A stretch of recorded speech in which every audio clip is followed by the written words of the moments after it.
So when Israel was fulfilling the Lord's commandment to take possession of the promised land and drive out the people who were living there, the Gibeonites, who were among them, recognized what was happening and they came up with a plan.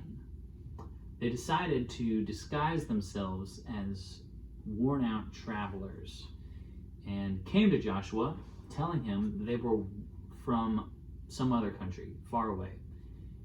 They knew they couldn't ask Israel just to leave. They had to secure some kind of positive relationship with the Israelites. So, using their disguise, the Gibeonites convinced Joshua to become allies, and their plan worked.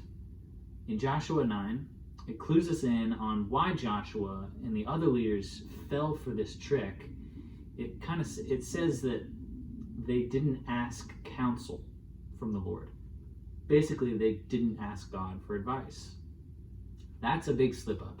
Joshua was just about to drive all the Canaanites out, but without knowing it, he just became best friends with them, basically. It was definitely an epic fail. Joshua presumed to be wise enough to handle the situation by himself, and they ended up compromising on what the Lord had told them to do.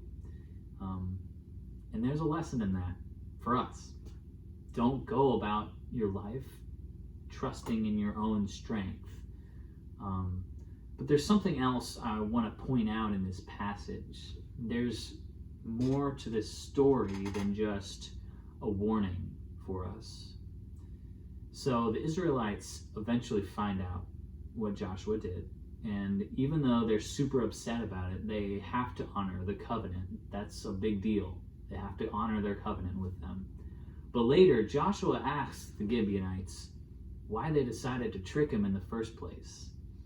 And they basically respond by admitting their defeat right off the bat. They say that it was certain that they would fall at the hands of God's people if they tried to fight. So they had to trick. They had no other options. With this, I see a lot of parallels between the Gibeonites and Rahab. You remember Rahab? Rahab was the only one of her people who welcomed those Israelite spies. You remember that? And so God had her brought into the Israelite family and basically spared her from destruction that was to come later.